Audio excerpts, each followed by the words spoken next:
Usually I would let him know what time, but I didn't catch the time on this one, so like as soon as that first or second line, Yeah. it. Oh, I'm trying to remember. I think it's the second line. Well, just turn it down. I'll give you a high sign to turn it down. Do you guys bring your mics on and everything? Yeah. Okay. Yeah.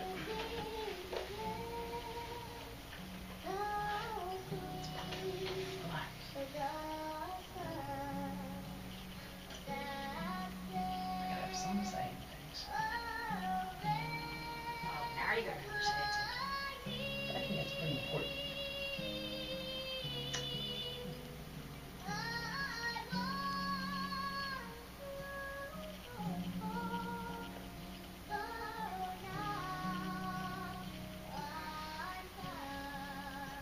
You got your notes.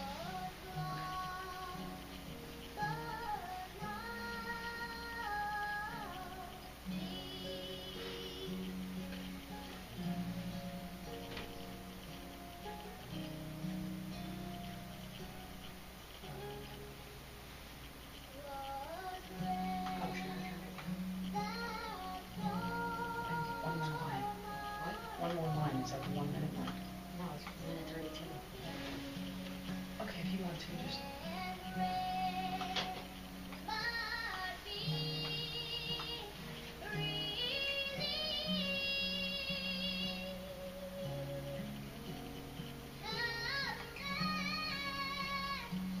I did send her a note to let her know you were doing that.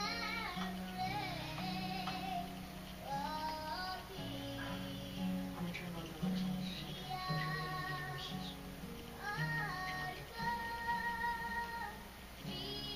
Alright, go ahead. Hello everybody and welcome to the Kevin Stone Show. Today I have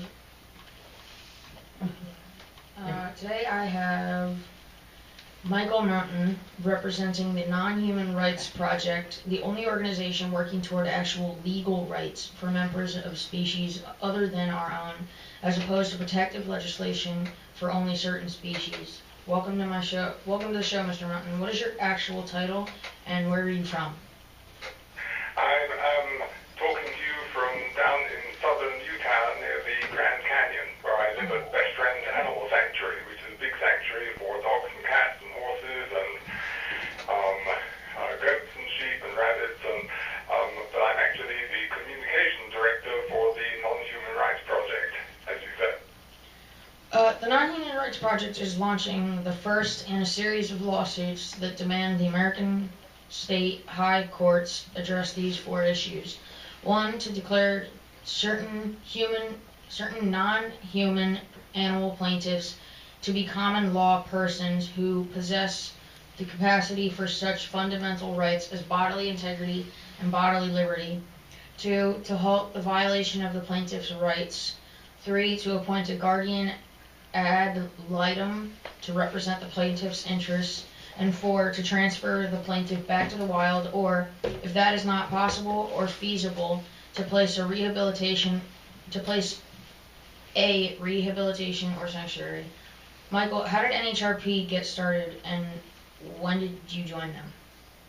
Well, I've been part of it for about 3 years, and we, in fact, just filed our first cases just about 3 weeks ago now, just at the beginning of December, on behalf of 4 chimpanzees who are all in the state of New York, and 2 of them, Hercules and Leo, are in laboratories where they're used to do various kinds of experiments that don't seem to benefit anything or anybody as far as I can see. Another one,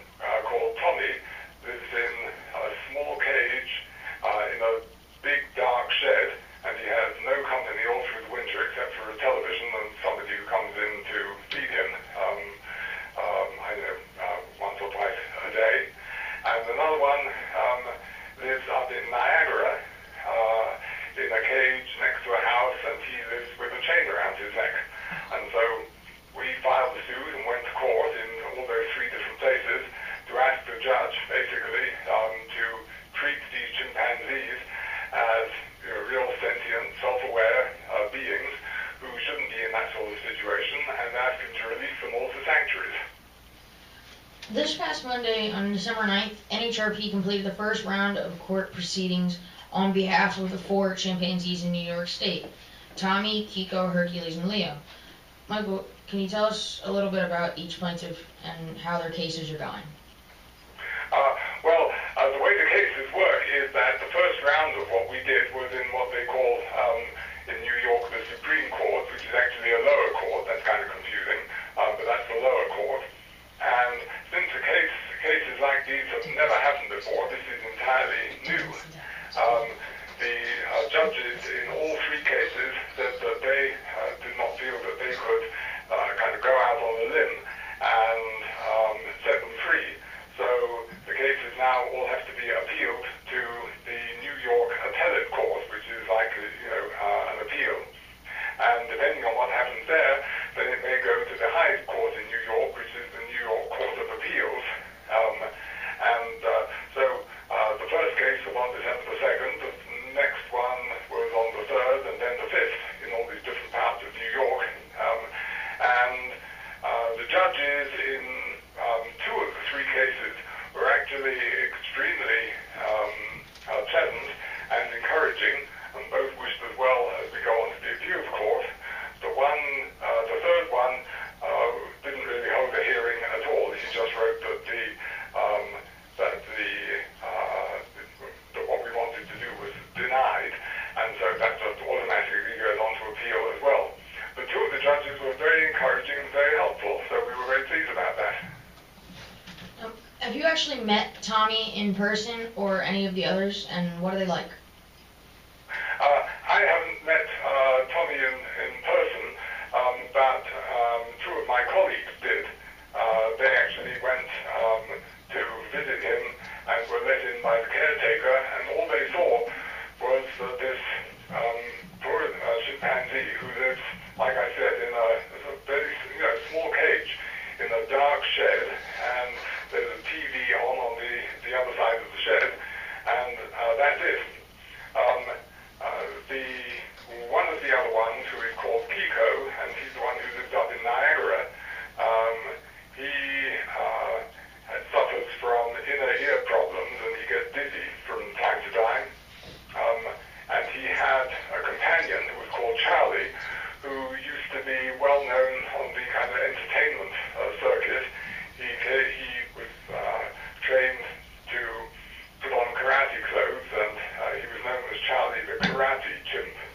And so our view on all of this is that chimpanzees should live with other chimpanzees, and where they can live together and be in the wild and do their thing together, and they don't do well being dressed up to pretend that they're doing karate. My co-host Susan has a question. Hi, Michael. How you doing? Hello. Are there medical records part of the case also? No, because this isn't a cruelty type case. This is a complicated legal case that's called a habeas corpus. That's Latin for basically you have to show cause why you're holding this body, this person, in captivity, and if you don't have a good reason for it, you have to set them free. So really, regardless of how they were being treated, that's a different matter. Where the medical records will come into it is when the judges make their ruling, and then we have to decide, with the help of guardians who would be appointed for them, what would be the best situation for them to be in. We do know in the case of Kiko, like I said, that he has inner ear problems, so he gets dizzy easily, and he actually has to take Dramamine from time to time. We just happen to know that, but that's not because of any special medical tests that we ordered or anything like that. Does Tommy or any of the others know American Sign Language, and what other skills have they been taught by humans? The only skill that any of them was taught was the one who was doing karate. Kiko, who was Charlie's sort of friend, but Charlie died just a few weeks ago. Tommy, we don't know really anything about. He also had several companions, but they've all died. And chimpanzees who are in the laboratory, Hercules and Leo, they don't have any special skills, again, because they're just used for experiments. So they don't really do anything like that. What laboratories are they in? It's at Stony Brook University, that's out on Long Island, and the particular experiments that they're doing are called locomotion experiments, and this is where they kind of have to stand up in certain ways and see how they can walk in various ways that is supposedly to help scientists discover what ancient pre-humans, the Australopithecus hominids, how they stood up. What value this is to anyone, especially chimpanzees, we really don't know, but people get research grants for doing that, and so they're very reluctant to give them up, as you can imagine. Where does that grant money come from? Sometimes from foundations, sometimes from the government, sometimes from different foundations. I don't know specifically in this case, but that's where it comes from. This is all of that kind of research money. They're actually owned not by the university itself, but by a big research center down in Louisiana. Most of the attention in the media is about the chimpanzees being represented by NhRP. What other non-humans are going to be affected by what NhRP is doing, and when will we hear more about them? Well, the next thing you'll hear probably is what happens at the appeal, and then, well, either before or after that, depending on how long that takes, is we will be filing suit again on behalf of other kinds of animals. And there are basically three kinds of animals that we say are suitable for our kinds of cases.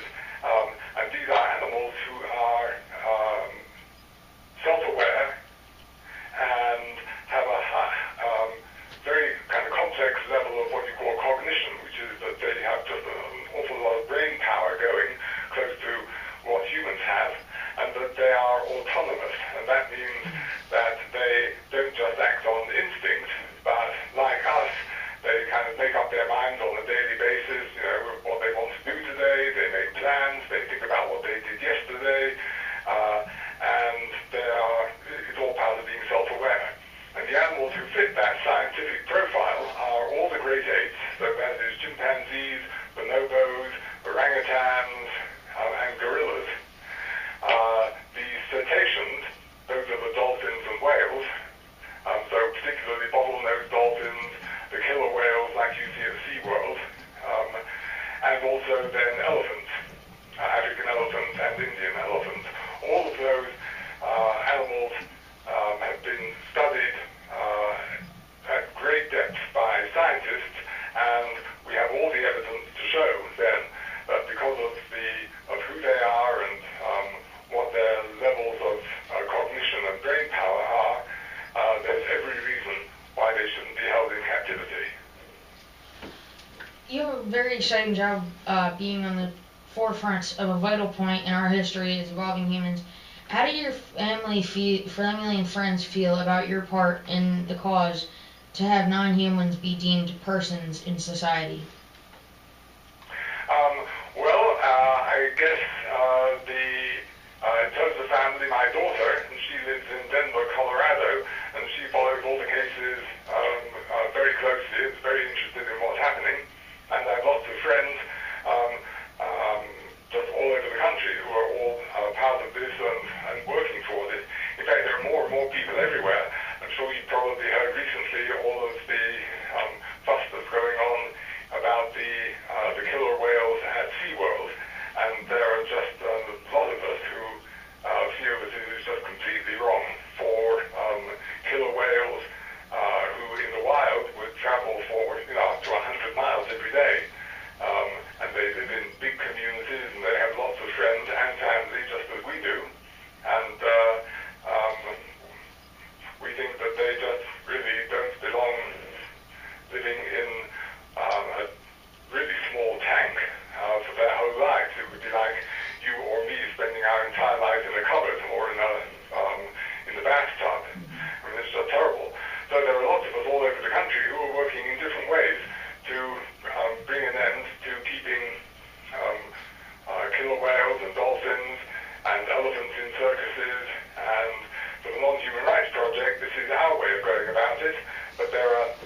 all sorts of other campaigns to bring an end to things like having elephants in circuses.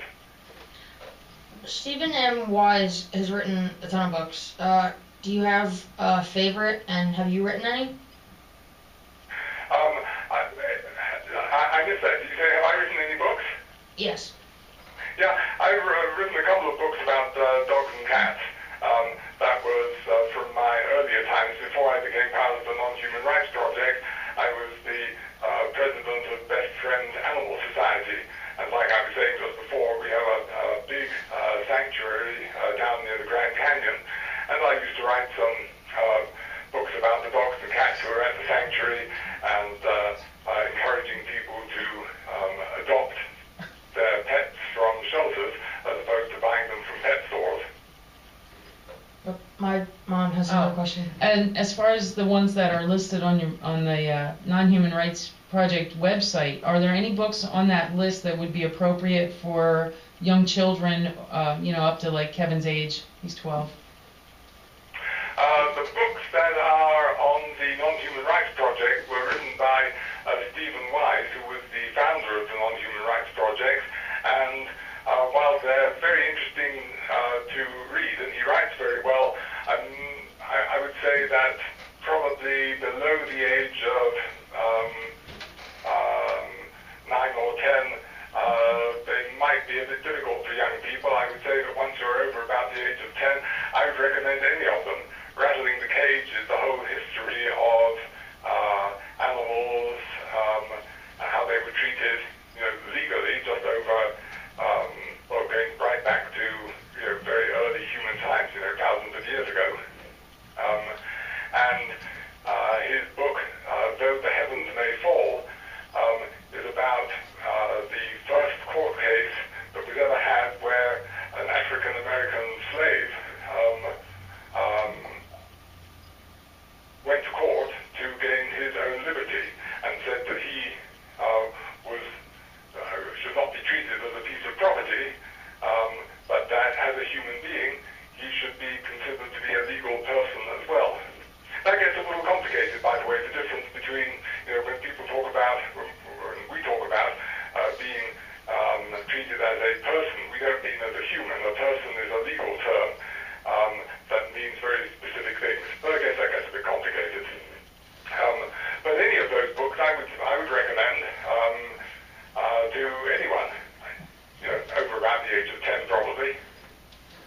It must be really exciting to work with some well-known activists. Have you met Jane Goodall, and what is she like?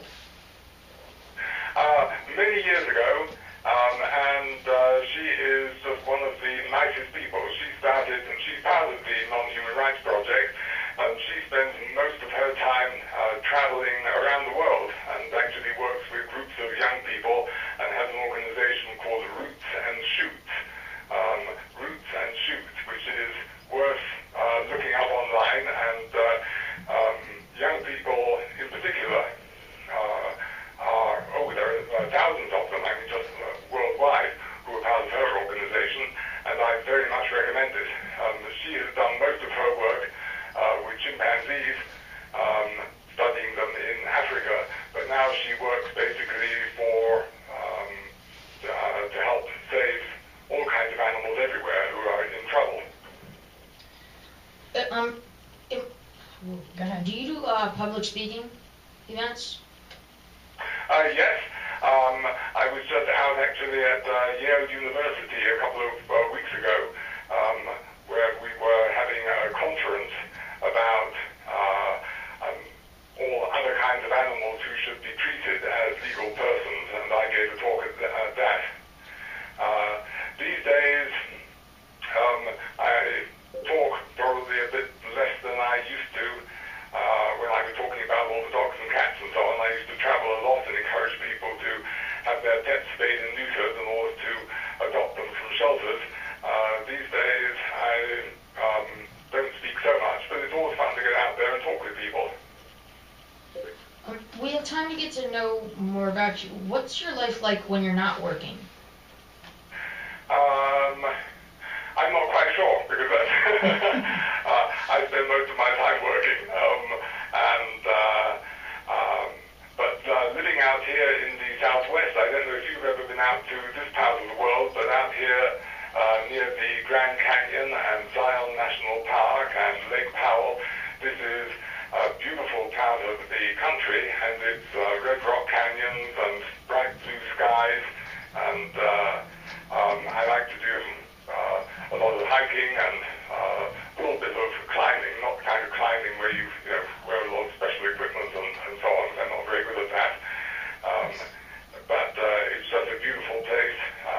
In summer, there are people from all over the world who come out here, obviously, to visit the Grand Canyon, which is just about an hour's drive from where I live. So I go out there on Sundays in particular during the summer months and go for long walks out there.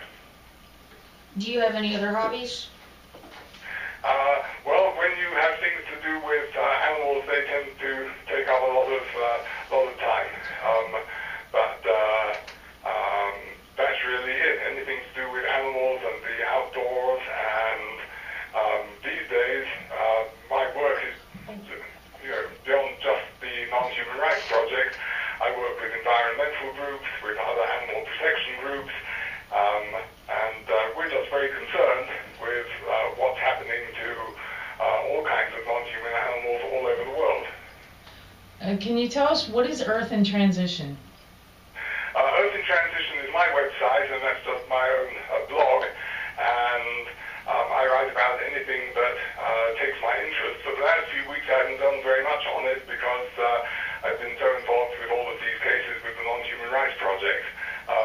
But outside of that, whenever there's something interesting happening, like, for example, all of the big fuss that's going on in relation to the killer whales at SeaWorld. I mentioned them a few minutes ago, and there are now thousands of people all over the country who are campaigning to bring an end to having these big killer whales in small tanks just to entertain people at SeaWorld. In fact, there are school groups that are cancelling their visits to SeaWorld, and there was going to be a big SeaWorld concert down in Orlando in Florida, and I think pretty much all of the singers who were going to go there have decided to pull out and not take part in it. And so we're campaigning for SeaWorld to stop having these animal kind of circus-type acts with the killer whales, and gradually, over a period of time, have all of the whales retired to sanctuaries. Again, those would be coastal sanctuaries, meaning just areas, you can't just sort of drop them back in the ocean because they've never lived in the ocean. But they can certainly be in a kind of natural sanctuary that kind of ropes off, where they can at least be, in the sea, and they can see the sky, and they can live a little closer to what their lives would have been like if they hadn't been either captured or born in the wild. Sorry, hadn't been born in captivity. So I write about things like that on the website. We have time for one more question. What is your educational background? I grew up in England. It's probably not a surprise. And I went to what's called public school, which is more like a prep school, I guess, in this country. And then I went to Oxford University. Okay. Yeah. All right, so as far as this coming That was week... back in the 1960s, by the way. Okay. That was a long time ago. As far as this coming week, what will we be learning about on the website? We'll be writing a little bit about SeaWorld. That's on the Non-Human Rights Project website. We'll be writing about some of the new discoveries that are being made about chimpanzees and how their social lives and their family lives and things that they think about. We'll be writing about things about how dolphins communicate with each other. Just things that we're beginning to find out about that by studying them in the wild. And those Thank you. Oh, it's a great pleasure. Thanks for having us along. Yeah, it's been really Great great. program. It's been great having you on. We learned a lot, and we're real happy to help promote this and the Non-Human Rights Project. And we want everybody to be aware of what's going on, so they can tune into nonhumanrightsproject.com. Right? Did I get that right? .org, actually. Oh, .org. nonhumanrights.org. That'll get you to straight to the website. Okay, that's fantastic. And we sent you friend requests on Facebook. And we're going to have to take a few minutes to do our own announcements. So thank you very much, and have a great day. Thank you. You too. Bye, Happy Michael. holidays. Oh, Thank yeah, you. happy holidays. Okay. Kevin, do you have anything specific that you wanted to bring up or say about that before I do this? Nope. Okay, we have fundraisers going on. If you want to, we were at a rally last night for the homelessness awareness in Lakewood at the town center, and that was really nice. We met a few important people from that. And you can look at tentcitynj.org for information about Tent City. There's over 100 homeless people living there. And we have other announcements on our page that I did not take the time to organize in any way. I was just more impressed by having Michael Mountain on today, so I kind of got a little distracted. There are a lot of things coming up that we can put on the website. We have the kevinstormshow.com, and I think I need to work on that. I'll put a section of announcements on that so that for people who aren't on Facebook. And this show was recorded. You'll be able to see that on the YouTube channel. It's just youtube.com/The Kevin Storm Show. Okay. You have anything else? Nope. And what's your closing? Oh, who was that opening song? That was Rena? Rena. She's a 7-year-old gospel singer. I think she's 8 now. Her name's Probably. spelled RHEMA. Mhm. And we got that song from her version of Amazing Grace off of YouTube. And what are you closing with? Light That Never Comes. It's a Linkin Park and Steve Aoki song. That's appropriate. I know. Not. Okay. Bye. You sign off? Yep. Kevin Storm and Susan signing off. That was abrupt. Okay. You're so silly. Oh, I gotta get battery for this thing. Okay, so I need a battery. This has got to stop. This is insane. That was nice having you sit in. That was kind of Yeah, weird. it's good. That went pretty well. He was neat, but I couldn't get that thought out of my head of that voice from Howard Stern. Oh my gosh. And all those crazy things that he said was about the Diana thing, right? Oh my god. I wonder if that was really him. Oh wow. That is too much. Maybe we should have spoken to him sooner. Yeah, I really did. That cracked me up. Oh wow. Cool. Oh, you know what? Howard Stern show on Twitter retweeted the post for the show. Really? Yeah.